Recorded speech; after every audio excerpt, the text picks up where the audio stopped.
Hey guys, welcome to Celia's Playlist. Today I am here with John from Roots Reverie, who is a pop rock folk artist and a producer. Hey John, how's it going? Hi, Celia. Pretty well. How are you? I'm good. We're going to start out today with a little bit of information on your musical history. So, where did, I guess, your roots in music come from? Ironic choice of words. I like it. So I've been around for probably about 20 years making music professionally or semi-professionally. I started off in a couple of different bands that were partially based in Westchester, partially based in Manhattan, partially based in Long Island. Mm-hmm. One of them was called Sarah's Redemption. Our big Long Island claim to fame was playing the 2009 Warped Tour at the Uniondale stage at Nassau Coliseum.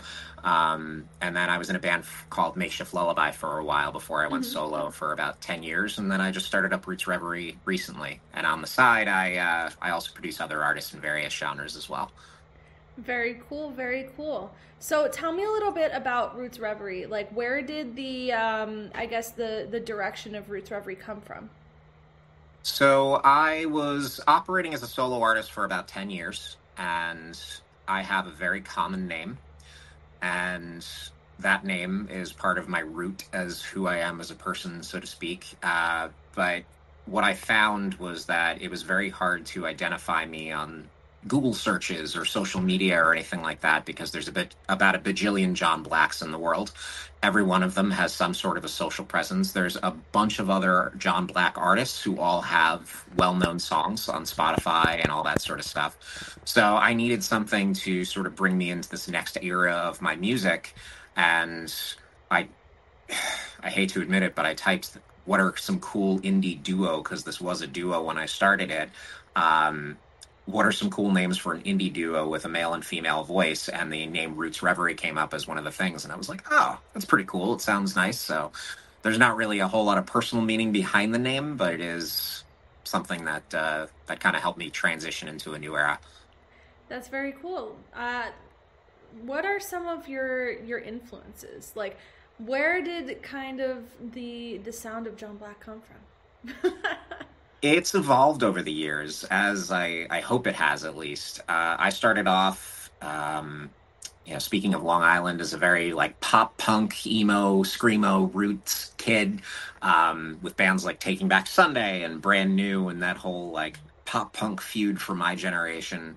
And as I grew, I got to be more into bands of that genre. My music earlier on was definitely influenced by that. My first couple of bands. And then as I got older, I was always into pop. I always loved pop music and folk music and stuff like that, like going back to like late 90s kind of rock and like artists like Sean Mullins who had that song Lullaby. I loved stuff like that. So I started to try and integrate that a little bit more into my sound as well. So some songs are like super poppy, and then other songs are a little bit more like, hey, like I could see just kind of sitting around a campfire with like maybe a percussionist and like a couple of other people singing too, and it still holds the same kind of vibe. As long as it's catchy, I don't care. I gotcha. That's really cool. Do you write your own lyrics? Do you write your own songs? I'm assuming you do. I do, yeah. My songs are probably the only thing that keep me going from a musical perspective because I don't actually really play guitar recreationally anymore. So it's a lot based on the lyrics that I come up with, and then I put music to them, and eventually I try and put them out there into the world. Very cool. I like when you're creating like, the songs and the things that you're creating. I know that you are an artist and a producer. Is it hard to wear both hats? Sometimes, I'm a little bit older these days, which is weird because you generally don't see a guy who's in his late 30s starting a band, like trying to get that going. And we're in that process now that we're done recording and about to release the debut album and everything like that. But these days, I have a little trouble taking off my producer hat in the sense that like I want to add everything to every song. And not every song requires that. So something that I've been trying to step away from is overproduction now that I have those tools available to me, that technology is there.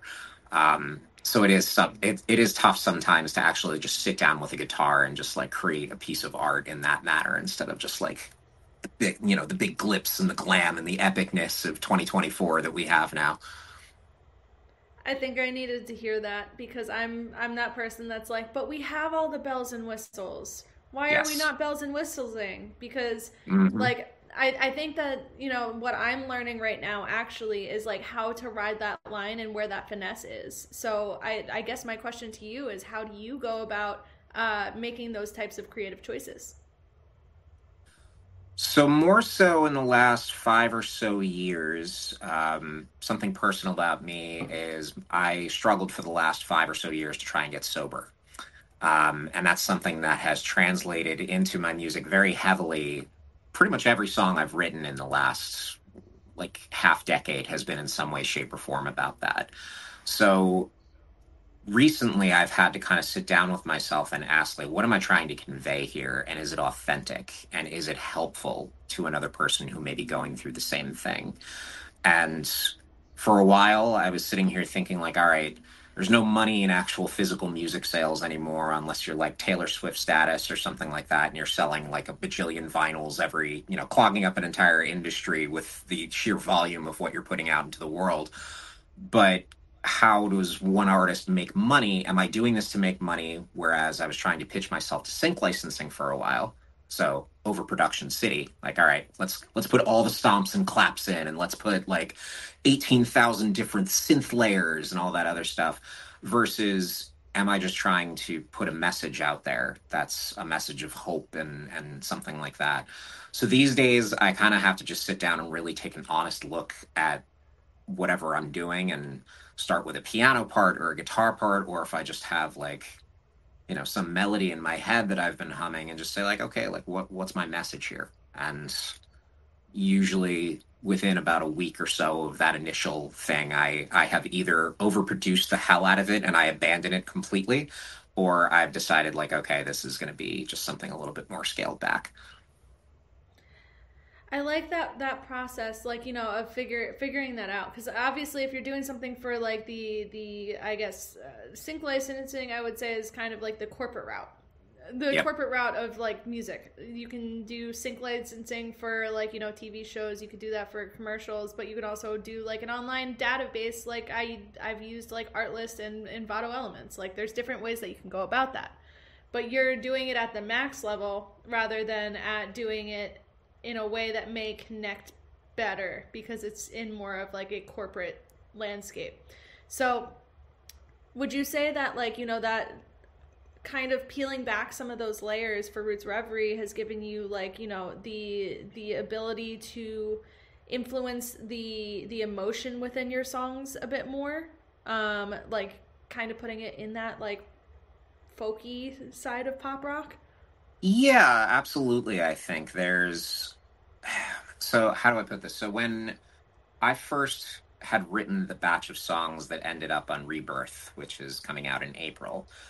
They all sounded completely different to what they sound like now. There was a lot of like dance and hip hop driven beats behind it. There was, I don't think, a guitar across the entire spectrum of songs, which is my first instrument. It's my first love. And there was a lot of overproduction. There was like very apparent use of auto tune and melodyne and things like that. And people around me loved it. They were like, "Hey, the lyrical content's great. It doesn't sound like you. It doesn't sound like the writing that you have become known for as an artist, and it doesn't sound like the John that we know and love." So, like, what's next? Like, how are you going to perform these songs live? So when I came to record Rebirth, I said, okay, it's just going to be me and an acoustic guitar. And then it was okay, it's going to be me and an acoustic guitar and a piano.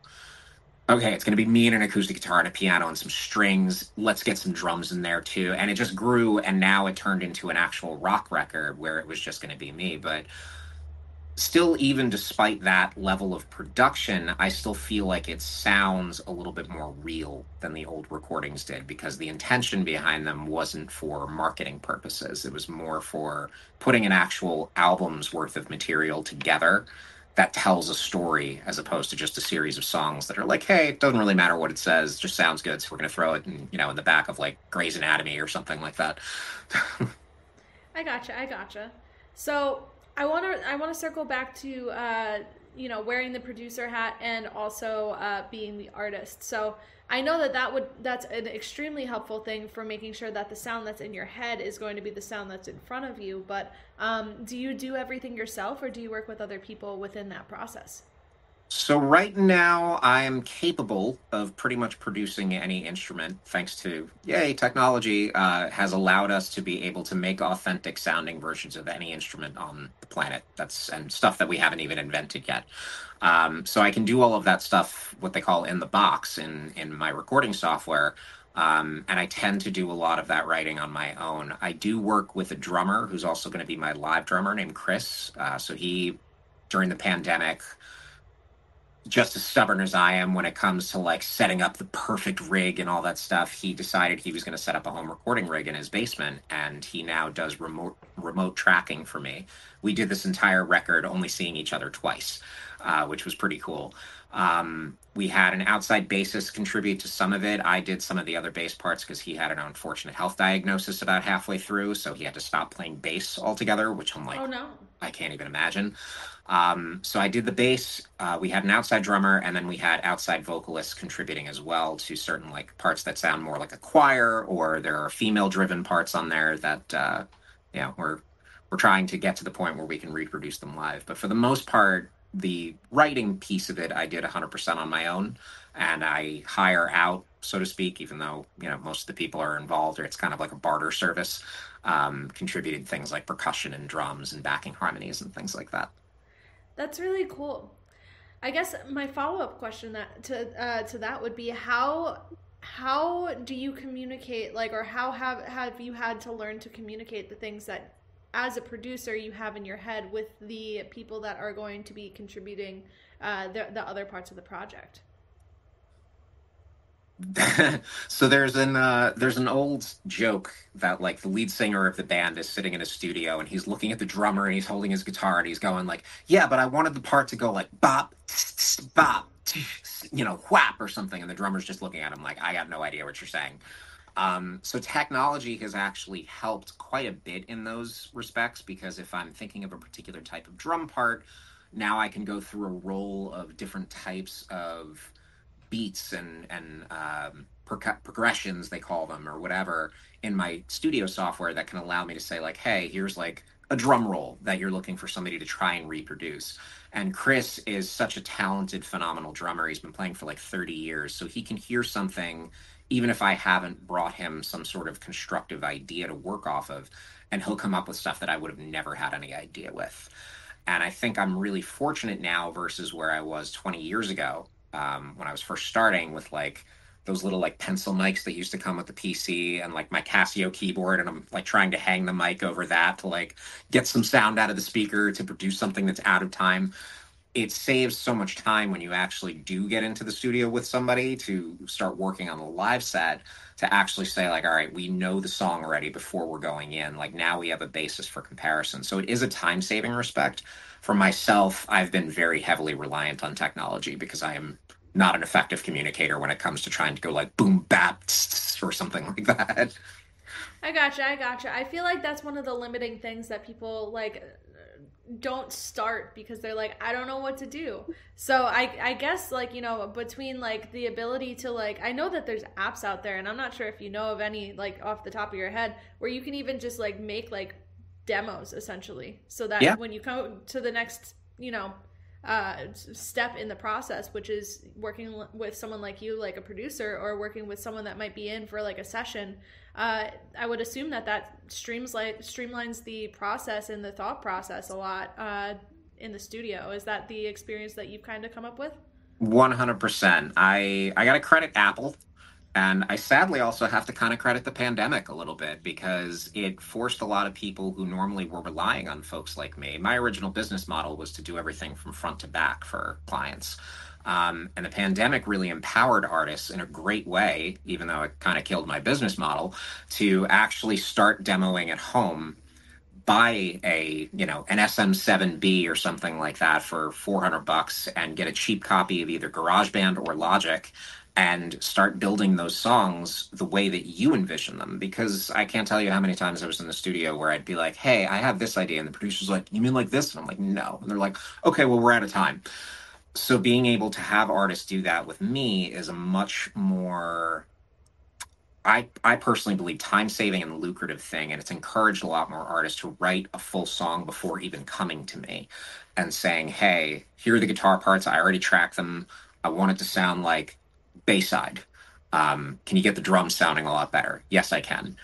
We have better guitar amps on this side. You know, like we'll reamp the guitars. So just give me a clean version of it, kind of thing. Yeah. And then if it really comes down to it, if they didn't have proper like tracking technique in their home, they can always come out to me and we can do like a really fun, really lax vocal recording session where I get to wear that producer and coach hat too, where I'm just like, okay, I need you to sound like Barry White here, just for this one harmony, just to like layer.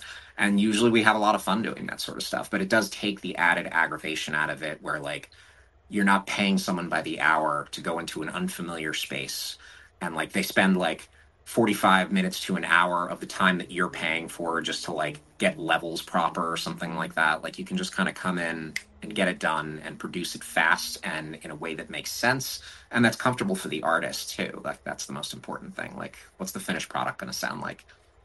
100%. I think that that's really helpful, and like also it empowers the artist at the end of the day to be able to communicate better, because I know that 100%. that's like one of the things that I've heard people concerned going into, like, you know, a producing session. They're like, I don't know if they're going to understand who I am and like what I am trying to do. So like, you know, it helps with getting the message across too. But I would love to, on another time, get further into this conversation, because this is a good conversation. But it is time for me to ask you the question that I ask everyone on this show, which is, and you could take this in any which way, any direction. What would your advice be to someone that is getting into music now? Like they are starting today. What would your advice be? Fail hard. And what I mean by that is you're not going to be perfect. There's a lot of pressure to be perfect in today's market. Everybody has songs on TikTok and Instagram now that sound like they are like the most phenomenal singer ever. And there's a lot of production that went into that. Fail hard, fail often, and fail in just a way that you can own it. Like if you have a bad performance and you're afraid of getting up on stage, I get it. You know, I still get stage fright 20 years later. And I'm trained professionally as a singer, I'm trained professionally as a producer, as a, you know, as a guitarist, and I still make stupid mistakes all the time. We're all human, and that's part of the beauty of music. And I think we have that trouble now separating that because technology has made it so easy to be perfect. Get up and play live. Have a bad gig. Put out a recording that you're not quite 100% with yet. Just get it out there. When I was first doing this in high school, and this is again going back 20 years to that Casio keyboard and the crappy pencil mic, and I'm like trying to do all these things in any sort of makeshift way I possibly could. I had people in school who were like, I put things out, and I think it was like ultimateguitar.com forums. This is pre YouTube. That's how much of a freaking geezer that I am. So I had things like these weird forums that I posted it on, and I like took a risk and I sent it to people who I knew in school. And like I put in a link in my AIM instant away messenger away message, and people were like, "Dude, that's you? That's you singing? You have such a low voice. How are you singing that high? Like, what is happening?" And I had all these people like all of a sudden who like at one point were kind of bullying me, like just reach around and like, all right, I guess John's pretty cool. Yeah, he's doing something that, yeah, maybe he's not on the football team, but he's doing something pretty cool. So I think that you'll take a risk if you do those things, and you'll find that you have a lot more in common with the people around you than you might realize. That's really good advice, especially that last part, because you never know who's going to relate to your music and relate to the things that you're doing. So that's kind of the same ethos with me putting out a lot of the things that I do, because you never know who's going to relate and who's going to benefit from that. But John, we're at the end of the show. Where can people find Roots Reverie, and where can they follow you? So you can follow us on pretty much every social media platform that there is at Roots Reverie, except for Instagram, we're Roots Reverie Music because somebody had that tag already. Rootsreverie.com. We have merch available at store.rootsreverie.com, as well as vinyl and physical copies on demand if you want to order one. And I think the only social media network that we're not on at the moment, oddly enough, is Threads, which is where you found us. But something happened where I accidentally deleted my account, and I'm just waiting to get it back up and running again. So, All right, well, you'll be back. You'll be back. But absolutely. thank you so much for hanging out with me, and I'm glad I got to hear more of your story today. And thank you. Just Yeah, thank thank you. you. Thanks for having me. It's been a Of blast. course. We'll have to keep in touch. But for everyone at home, make sure that you are following Roots Reverie, and I will see you guys at the next interview. Bye, Celia.